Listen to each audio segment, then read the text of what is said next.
Chika, showing na sa September 27 ang pelikulang collab ni Catherine Bernardo at international award-winning actress Dali De Leon na A Very Good Girl. And speaking of international award, next week ay papuntang Korea si Catherine para tanggapin ang parangal niya na Outstanding Asian Star at Seoul International Drama Awards 2023. May reaction din si Kat sa kanyang pagmumura sa pelikula, sa kasal nila ni Daniel Padilla at sinasabing video na naninigarilyo siya. Panoorin po natin ito.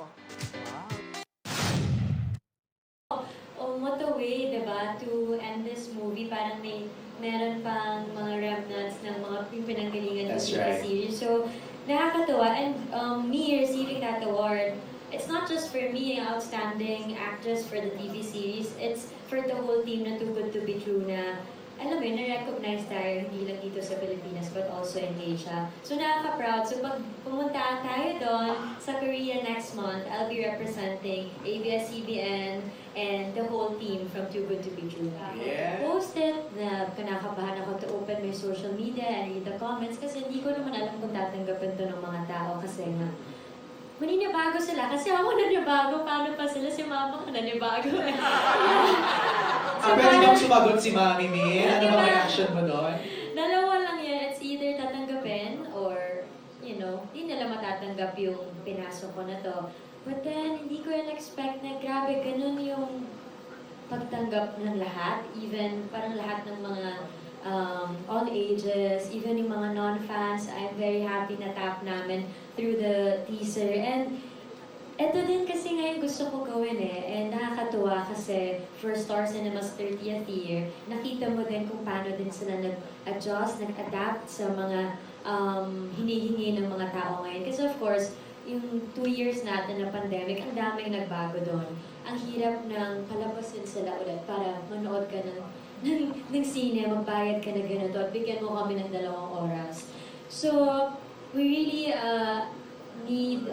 needed a good material para bigyan ng oras ng mga tao. So, nung nalabas na yung teaser, parang hindi ko na-expect na ganun yung reaction nila. But then, siguro more of na-pressure ako, mas na-excite ako kasi confident ako sa material namin. Because the storyline, the plot, everything, thank you, Dan, and Jumbo, confident ako sa material namin. So, yun. Well, una, sad ako na may video about it kasi parang ano yung privacy ko. But then, it happened. So, okay lang kung nangyari and kung ginagawa ko yun or hindi ko ginagawa ko lang ba yun sa movie.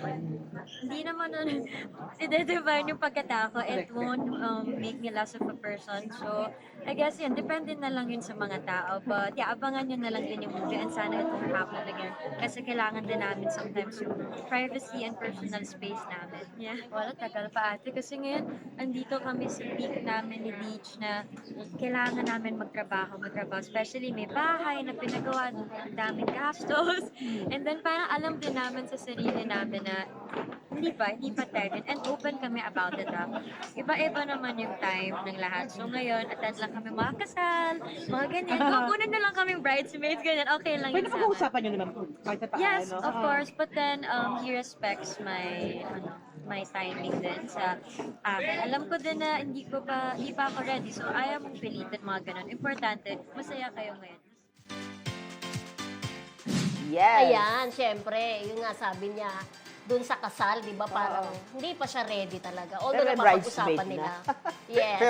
Pero In God's perfect timing. wala pa naman yatang pag-o-offer si Daniel na... Wala pa. So, surpresahin niya yan. Oo, di ba, yung mga ganon. Parang feeling ko sa mga ganitong kasikat kasi, di ba, ang daming kailangan i-consider. Like yung endorsements, tapos movies, Yung mga offers, projects, mabibimbing yun. contract. Hindi no? basta-basta sasabak sa isang... Bagay. kumbaga, may mga ano yan. Considerations. May mga, yes, oo. May Maraming mga kailangan sasaalang-alang paghandaan. sila talaga. Oo. And of course, international award. Oo. Diba? Level up na Grabe, siya. diba? Level up Korea na. talaga. Mm. aalis nga Parang siya. pag At saka dun sa dun sa sinasabi niya na kumalat na video kung saan nagbe-vape siya. Nagmumura. Yung kanyang co-star na si Dali De Leon na nag-explain na dyan na it was part of a movie. Oo, of kasali the sa movie. role. Yung Pala eh. pagbe-vape sa role. Parang inigsudge lang Oo, nila. parang dapat nga hindi nga allowed yun kasi parang kumukuha sila ng mga Oo, nang hindi BTS, dapat oo. hindi dapat kunan, 'di ba? Dapat talaga eh. oo. Eh, sino ba mga Marami nandun? ng At saka bash. yung kasali Sino sa pa kasi movie nandun yun sa eh. loob ng shoot? Di ba? Ayun, Sila rin eto lang siya. naman eh, di Hindi, ba? top Nandito. shot siya eh, parang hindi kasama sa Eksena. production? Sa production. O so may kumuha lang. May kumuha lang talaga kasi parang malayo yun eh. Malayo. Nakita ko yung video. Parang yung kumuha nasa taas talaga siya. Nagtatago na nga. Siguro pakiramdam Baka niya nasa magbabiral building. siya.